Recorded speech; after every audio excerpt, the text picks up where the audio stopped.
핫한 셀럽이라면 꼭 하나씩 들고 있는 백, 바로 에르메스 버킨백이죠.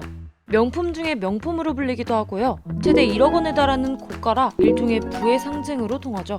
그런데 최근 이 에르메스 버킨백이 집단 소송에 휘말렸습니다. 에르메스가 버킨백을 구매할 소비자들을 고른다는 게 이유였는데요. 소송을 제기한 미국 캘리포니아주 소비자 2명은 에르메스가 자사의 신발, 스카프, 액세서리 등 다른 아이템 구입을 유도한다며 그 뒤 버킨백을 구매할 자격이 있다고 판단되는 소비자에게 별도의 공간에서 버킨백을 보여준다고 주장했죠. 그리고 이러한 관행이 독점금지법에 위배된다고 주장했습니다.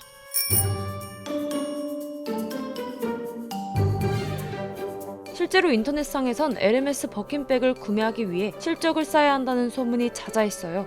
SNS에도 에르메스를 사기 위한 방법들을 소개하는 글과 영상을 꽤 찾아볼 수 있죠. 한 게시물에는 에르메스 버킨백을 구매하기 위해선 이렇게 해야 한다고 써놓기도 했어요. 아무 매장에서나 중구난방으로 사는 것이 아니라 한 매장의 판매원만 노려야 한다. 판매원의 실적을 팍팍 올려주는 것이 비결이다. 에르메스의 의류, 자파 같은 물건들을 구매하여 꾸준히 실적을 쌓고 눈도장을 팍팍 찍으면 언젠간 신호가 온다. 고객님, 이 옷과 어울리는 버킨백은 필요하지 않으세요?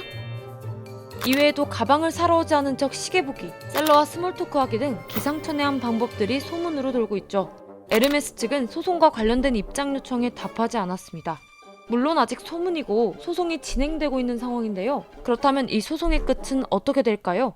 우선 소송한 소비자가 에르메스에 주장한 독점금지법 위반, 이것부터 다시 생각해볼 필요가 있습니다.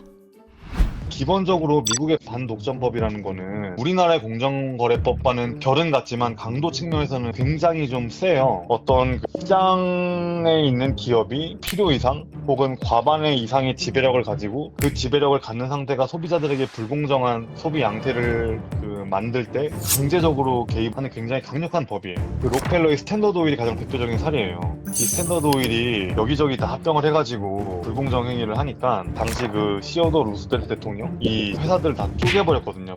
단독점법이라는 것도 어떤 요건이 충족됐을 때 정부 개입을 강하게 하는 거거든요. 결국 이번 소송은 반독점법의 요건을 충족했냐에 따라 결과가 달라진다는 건데 미국 법령 해석에 의해서라도 불법일 가능성이 높진 않을 것 같아요. 왜 불법일 가능성이 높지 않은 걸까요? 이해를 돕기 위해 우리나라의 반독점법에 해당하는 공정거래법 측면에서 살펴봤습니다. 제가 한번 그러면은 우리나라 공정거래법 좀 측면에서 끼워 맞추려면 끼워 맞출 수 있겠죠. 공정거래법은 불공정 거래 행위가 어떤 것이냐에 따라서 공정위 심사 지침이라는 걸 두고 있어요. 이런 끼워 팔기에 해당한 요건을 규정하고 있거든요. 별개 상품성이라는 거는 주된 상품과 종된 상품이 별개인가, 왜냐면 별개 상품이어야지 끼워 팔기가 되는 거잖아요. 또 하나가 사업자의 시장력. 만약에 어떤 편의점 점주가 인기가 많은 과자 같은 거를 끼워 팔기 한다면은 이게 불공정 거래 행위에 절대 당하지 않아요. 왜냐면 그 편의점주는 시장력이 없어요. 소비자들은 다른 슈퍼마켓 편의점 이용하면 되기 때문에. 세 번째로는 구입의 강제성이 있어야 돼요.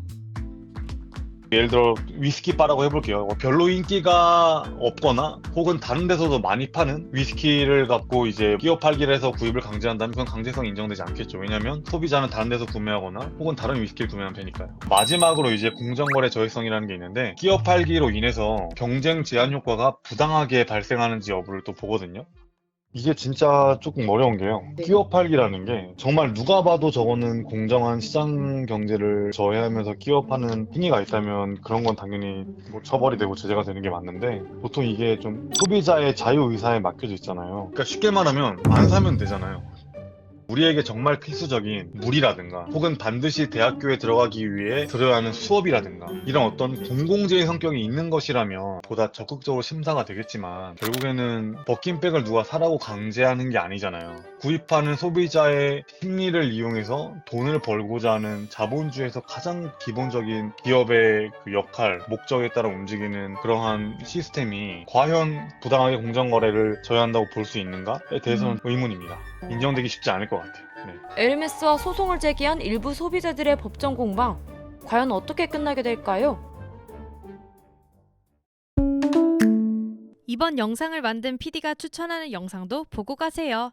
스브스 뉴스의 다른 영상을 즐기시려면 구독 버튼을 꼭 눌러주세요.